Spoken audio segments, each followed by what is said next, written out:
Magandang gabi po sa ating lahat, mga kapatid at mga kaibigan. Ayan, magandang gabi. Yung mga bata, kilala na ako ano? Ayan. Yung mga ating mga magulangin ay yun, kilala na nila. Bilis lang malaman ang aking pangalan, no? Tita Lo. Ayan. Hindi pa ako nagla-lecture pero magbibigay na agad ako ng premyo. Bilis ang premyo, ano? Yung photo.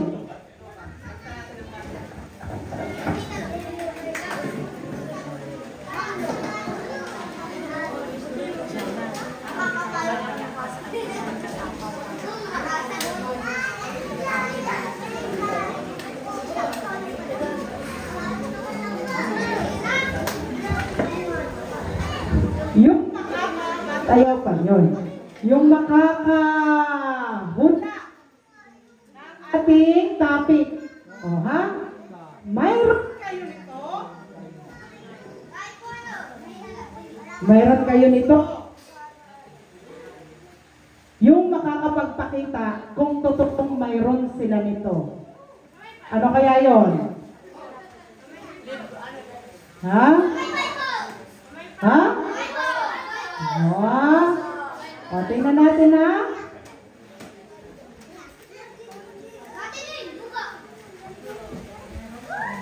Sino ang yung makakapagpakita dito sa akin, bibigyan ko ng premyo ha? Sino dito ang may utak? O, ipakita sa akin, nasaan ang utak? Buhok ang nakikita ko. Buhok ang nakikita ko. Ha? Walang mabibigyan ng premyo, hindi nakapagpakita ng utak. Okay? Ang aking i-discuss o ang ating pag-aaralan ngayon tungkol sa kalusugan ay may kinalaman sa nawawala ang ating sounds. Ayan. Ang sabi dito, ang utak ng tao ang pinakamabisang elemento sa mga nilikha ng Diyos. Pinakamabisa, ibig sabihin, super na yun, wala nang makakalampas. O bakit? Nasa parting taas. O diba? Importante ang paa, pero nasa baba. Ano? Mabubuhay. Yung utak, siya na ang pinaka-superior. Ano? Nandito sa pinakamataas. At araw-araw natin itong ginagamit. Ang sabi, araw-araw tayo rin ay nahaharap sa mga problema. At kailangan natin naghanap ng alin ang naghahanap at nag-iisip ng solusyon. Ha? Utak. O diba? Sino sa inyo ang alam ang hitsura ng utak? Ayan. Ang sabi dito, marami daw problema sa tahanan. Maraming problema sa school. Yung mga kabataan natin nag-aaral. Yun naman ang ating mga nagtatrabaho. Laging may problema din doon. Hindi nawawalan. Ang pera ay ubos na. Ang problema ay hindi pa. Padami ng padami pa. Ano? Yan. Ang utak. Yan. Ganyan daw ang utak. At alam niyo po ba mga kapatid, ano, mga kaibigan, mga bata, tulad ang hitsura ng utak. May dalawang hemisphere. May dalawang hati daw yan. At yung dalawang hati na yun, nakahati pa sa apat. O yan na, may frontal lobe. Yan, ang sabi niya, na iba't ibang gawain. Tingnan lang natin ha, mabilis lang to. Una, frontal lobe. Yan na, yung kulay orange daw doon. Anong ginagawa ng frontal lobe? Ito daw po yun, ha? Ito yung mga ginagawa niya ay ang pagdidesisyon. So lahat ng pagdidesisyon ay dito na yayari. Ano po? Nangangatwiran. At ano daw? Ang namamahala sa pag-uugali at pagpipigil sa sarili. Itong ating frontal lobe. Yan. Mayroon din parietal lobe. Ano daw ang gawain yan? Ang lobe na ito daw ang nagko-coordinate ng sensory. Tinutulungan na pamahalaan ang ating mga posisyon o magdesisyon sa paano ang pataas. O O yan daw, tumutulong sa atin na maiwasan mabangga, naiwas agad tayo pag tumatakbo, di ba?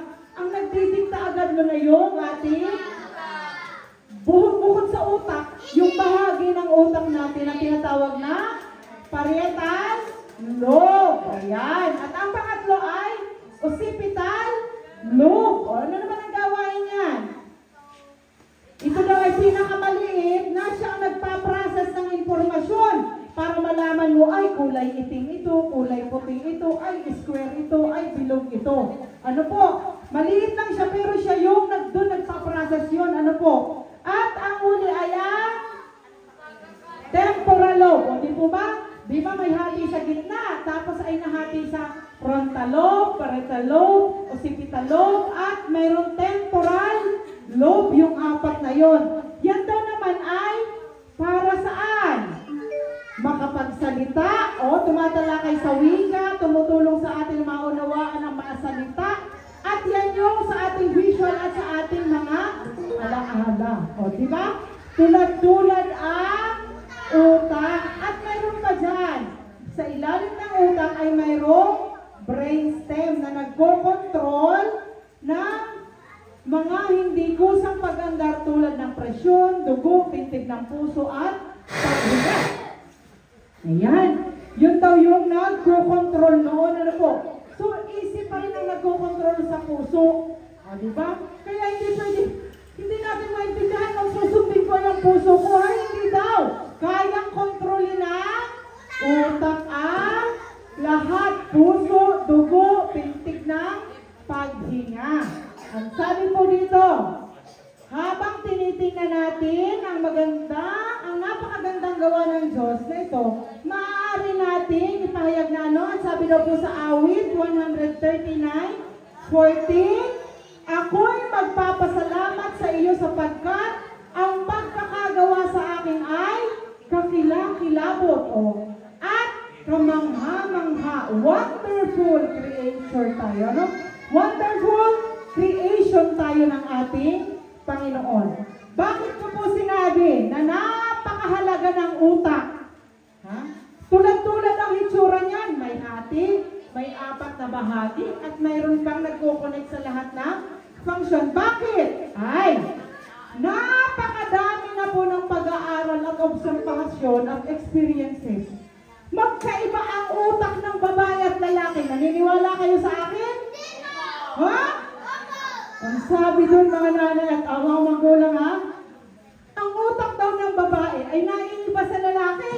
Pero kapag pinag-aaralan, iisa ang hitsura nun. Ganun lang. Pero magkaiba mag-function. O ha? Wala doon boto na pinipindot. Wala doon mga kailangan i-switch on, i-switch off. Pero magkaiba daw ang isip ng babae at lalaki. Ha? Sabi ng mga nag-aaral, ang utak daw ng mga lalaki, ano po, ay parang mga box sa loob. Ano? May box dito na para sa trabaho.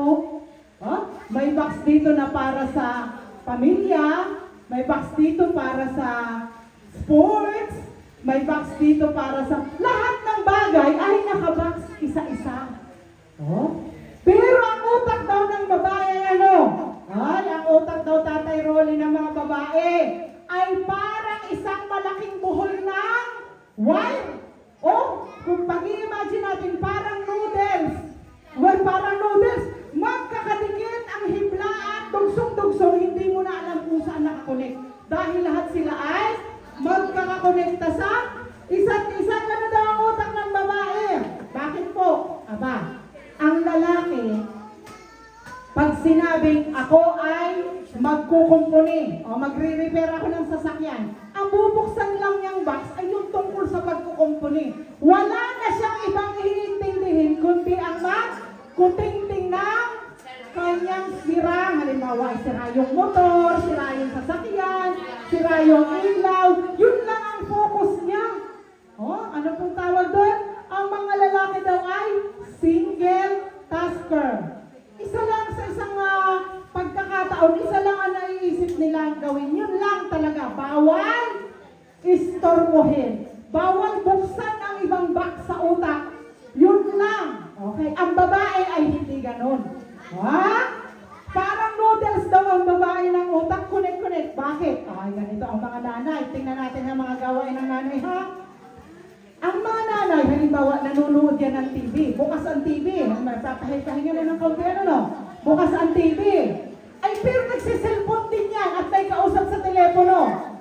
Kulang pa yun. Mamaya pwede nagkukuting-ting yan ang kuko. O? Naglilinis ng kuko yan habang nanonood ng TV, nagsiselfone, may kausap sa telepono. Ay, nagkukuting-ting pa yan pa. May manicure, pedicure pa yan. Ano po? At kulang pa yan. Pwede pa dagdagan. Ganyan babae. Habang pinapagilitan yung anak. Huwag ka maningay dyan. Ako nanonood ng TV. Ha? Ang ingay, tumahimik ka dyan. O, di ba? Apat na yun. Kayang pag sabay-sabayin. Samantalang ang mga lalaki daw ay isang box, yun lang. Ay, ang mga babae ay lahat. Kaya pag naglalaba habang nagluluto, ay nagwawalis pa yan, ay kasama pa ang sermon sa asawa minsan. Bilisan mo dyan na ang mahala talaga. O diba? Ang dami. Multi-tasking. Yan ang babae. Pero pag binuksan daw ang utak natin, magkapareho. Pero pag nagpa-function ay magkaiba na sa babae at sa lalaki. Ayan. Ano po mga kapatid?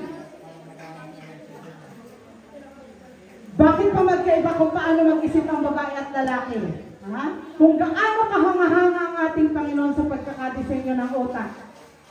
Ang babae, o yung mga kadalagahan natin dyan, ang mga babae ay ang lawak ng sakop ng mata niyan. Ha? May mata pa yan sa likod. O talaga, ang mga babae. Ano? Halimbawa yung mga nag-aaral natin dyan, mga teenager, mga dalagita. Pag nakakita ng crush, sasabihin niya, yung pugi-pugi noon. Nasaan yun? Sasabihin niya, kita mo ba yun nakaitim? Pero yung crush nandun sa likod. Diba? Yung pinag-uusapan na pugi, nandun sa likod. Ano? Ay, kita. Kasi nga ang lawak ng kanilang vision, may mata pa sa likod. Ganun mag-isip ang mga babae. Yung tinutukoy at kinagkwentuhan nila, wala sa harapan, nasa likuran. Pero ang lalaki ay iba, mag-isip. Ano po? Pag may dumaan na maganda, ay parang tunnel, ano, nagalaw din yung mata na sunod. Kung nasaan yung maganda, ano, isa lang ang direksyon. Kung nasaan yung maganda, ay ganun, ayan. Pero ang mga babae, abay, 360 degree kita. Ano mo? Bigyan nyo na mga utak ng ating mga babae. Ano po natin mga babae? Ha? O, isa lang. Mamaya ang tanong. Okay. Isa pa. Ha? Kung paano gamitin ng mga babae ang kanilang isip kumpara sa mga lalaki. Pero yung isang hitsura ng utak natin, ha? Mga kapatid. Ano po? Ang mga lalaki, pag may hinahanap, hindi makita-kita. Ay, totoo daw, sabi ni Mang Delia. Pag may hinahanap at may pinapakuhay, hindi makita-kita. Nasaan ba ikra dito yung damit ko sa aparador? Pag hindi ko makita yung isususong kulay pula. Ano mawagan yan, ano? Hindi makita-kita. Ano? Ha? Aba, ay pero pag sinabi ng babae, ay tingnan mo kainganan doon sa pangilalim pangatlong tupi, nakatupi doon, makukuha mo. Aba, hindi kayo nakatingin, pero kita pa rin, ano kung nasaan nakalagay. Ganyan katindi, gumamit ng utak. Dahil ang sabi dito ay, ang utak ang pafunksyon o nag-uutos, nagdidesisyon sa salita at sa kahit lahat ng anong bagay. Ang nagdidiktat sa atin ay ang ating utak. Ano po?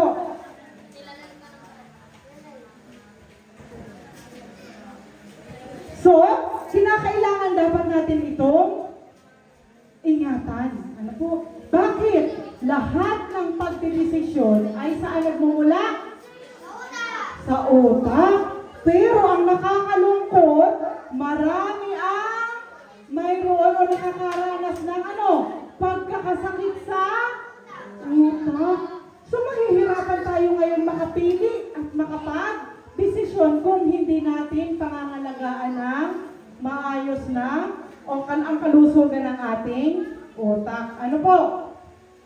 Ang sabi po dito, may biro o may joke na sinasabi. Sa katotohanan, ang average daw po ay sadya ang average size o sukat ng utak o brain ng tao, mas malaki ang sa lalaki. Ano to? Mas malaki ang sa lalaki. Pero hindi ibig sabihin na mas malaki ang size ng lalaking utak ay mas matalino na sila. Oh? Hindi ibig sabihin mas matalino na siya.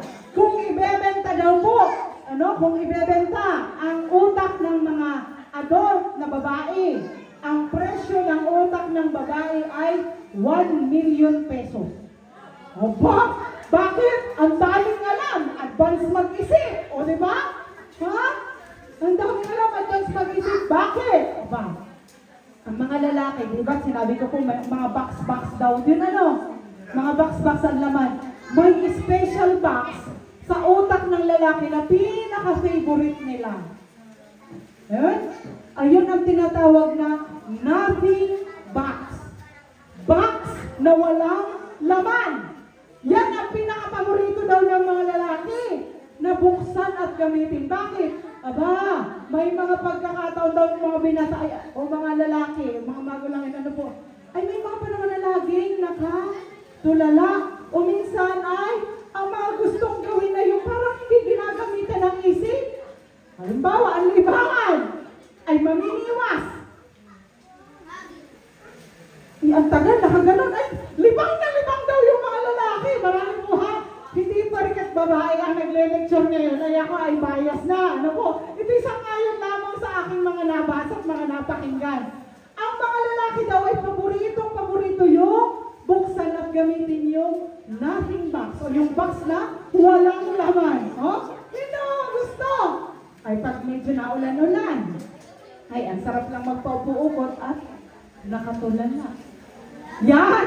Nakatulala lang! Ang sarap! Ibig sabihin daw ng mga nanay o sa mga asawa, huwag niyong pakialaman muna yung inyong asawa.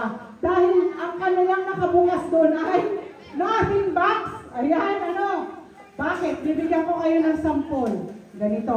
Sa mag-jowa o mag-sweetheart, baka nakakaranas ng ganito. Siguro nung mga unang panahon, parang medyo na-experience ko din yung ganito. Habang magkasama yung mag-sweetheart, aba yung lalaki ay nakatulala. Nakatulala lang. Aba, lalapit naman itong si babae. Nakita ay patula-tulala ang lalaki.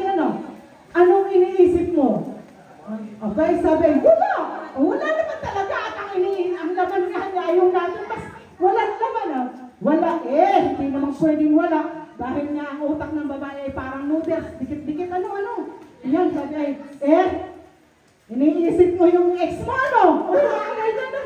Wala nga, ay wala daw tayong mga babae na pag sinabing wala silang iniisip, ay wala talaga. Dahil ang babae na may tamang dudot at pag mag-isip kunik-kunik, aba ay advance na yan, kaya daw nagkakaroon ng problema. So, ang kahiwagaan ng utak. Ano pa daw ang kahiwagaan ng utak? Ganito pa ang isang babae. Tingnan natin kung kayo ay makaka-relate. Ang mga babae daw ay more on ang na-active nila yung yung part ng sa language, magsalita ng magsalita. Yan ang aktibong parte na ginagamit ng mga babae. Na ang mga lalaki naman ay bibihira. Bihira daw yung gamitin, yung parte ng utak na yun. Halimbawa, kaya nagkakaroon ng mga problema ang babae at lalaki o magkasawahan o magkarelasyon ay dahil nga, kahit iisa ang itsura ng ating utak, abay iba-ibang gumana, kung paano gumana, hindi natin maipaliwanag. Ayan. At ang biro ay ganito, Ang sabi ko, ang presyo daw ng utak ng babae ay magkano? 1 million. Pakamahal. Kung ibibenta, pero wag daw kayo. Kapag ibebenta ang utak ng lalaki, alam niyo po ba kung magkano? Ha? Sabi natin, 500,000 na lang daw. Ilola mo ikaw. 2 milyon, tama? Double the price. Pag ang presyo ng utak pag ibebenta daw, ang utak ng babae, daming alam Ang daming ang alam, talented masyado, 1 million. Pero ang sa mga lalaki, mas mahal, 2 million. Tatanong niyo ako kung bakit? Ha, bakit? Bakit? Kasi slightly used. Oh, slightly used daw po. Ay, sangayon lang yung sa nabasa ka, no? Hindi ako bias. Kaya, ang sabi dito mga kapatid, kailangan nating ingatan o pangalagaan ang kalusugan ng ating pag-iisip. Bakit? Ito ang ginagamit natin sa lahat ng uri ng pagdidesisyon sa anumang mga problema. Yung mga bata na naa-addict na sa mga online games, sa mga gadget, anong nangyayari? Nagiging healthy ba ang isip nila? Irritable, magagalitin. Pati nanay ay sinermonan. O, diba? Kaya dapat daw ay gawin natin. O, ingatan natin na maging malusog ang ating mga isipan. Aba, hindi lang ang mga bata, pati ang mga magulang o mga adult. Ano po? Kapag hindi natin iningatan na maging healthy ang ating isip, ay ano? Ay magiging irresponsible tayo. O pag may dumating na problema, ay ano? Hindi na natin kayang lampasan o solusyonan. Kaya nagkakaroon ng depression, anxiety, at nakakalungkot po kapag tayo ay makakaranas ng ganon. Mayroon ditong 5 daw. 5 ano ito? So paano natin madagdagan ang brain power? May 5 paraan daw po, mabilis lang. Una, gawain physical. Dapat daw po ay lagi tayo nag-exercise at yun ay nakakabuti din sa ating brain. Ayan, nag-exercise daw po para ma-release yung mga chemical at para maging maayos ang daloy ng dugo. Number 2, gawain nutritional. Yan. Kakain tayo ng mga pagkain na masusustansya para sa ating utak o sa ating brain. Ayan, mga butil yan po kasama mga mani. Lahat ng mga butil at mga buto. Yan po ang pagkain ng ating brain. Ano pa? Number 3. Matatapos na po tayo. Mental activity. Ano yun? Kapag tayo po ay nagbabasa, nagsasagot ng mga puzzle, ng mga ibang mga activity, pinapagana natin ang ating utak. Kailangan gagamitin ang ating utak. Huwag patulog-tulog daw ang utak. Ano na, ulit-ulit lang. Ini-exercise din pala ang utak, hindi lang ang ating katawan. Ayan. Dapat ay gamitin ang ating utak. Nagbabasa. Yun, may iniintindi ka. May kailangan kang masolve. Ano po yan? Paraan para tayo mapasigla ang ating utak. At pang-4, social na aktibidad. Ayan. Kailangan daw po tayo ay mayroong pakikipagkapwa. Ano? Para healthy din pala yung sa ating utak. Ay, talagang kailangan maging healthy ang utak, lalo na ng ating mga marites. Bakit? Aba, ay, mamaya ay naikwento mo yung sala. Abi, ano na nga po yung naikwento ko? Kailangan ay magtugma. Ano? Ayan. Sabi dito ay social na aktibidad. Mayroon tayo ang mga grupo ng ating mga kaibigan. Bakit po?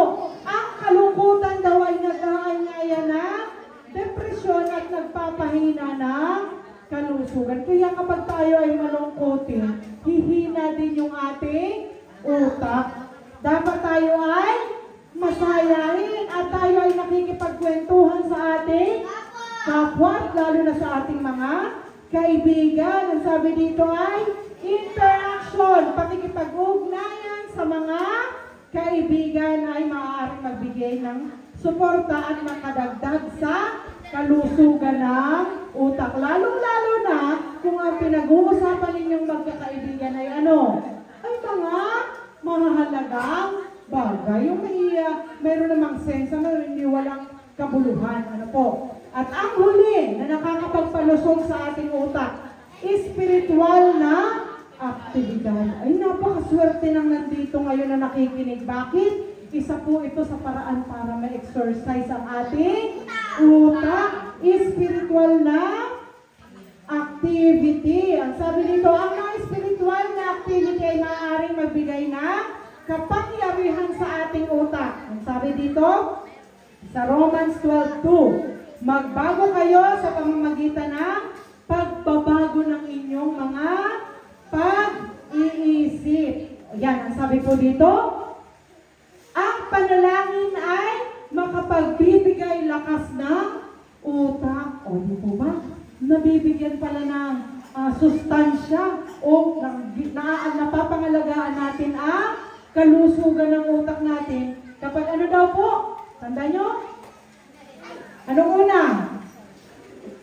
Hindi na agad alam. Nagka-discuss ko lang. No? Ang sabi po dito, si Haring Solomon, yan po yung pinakamatalinong tao na nabuhay sa buong mundo. Ano po? Si Haring Solomon. Sabi niya, bigyan mo ang iyong lingkod ng isang mapag-unawang isipan. Humingi siya sa Panginoon na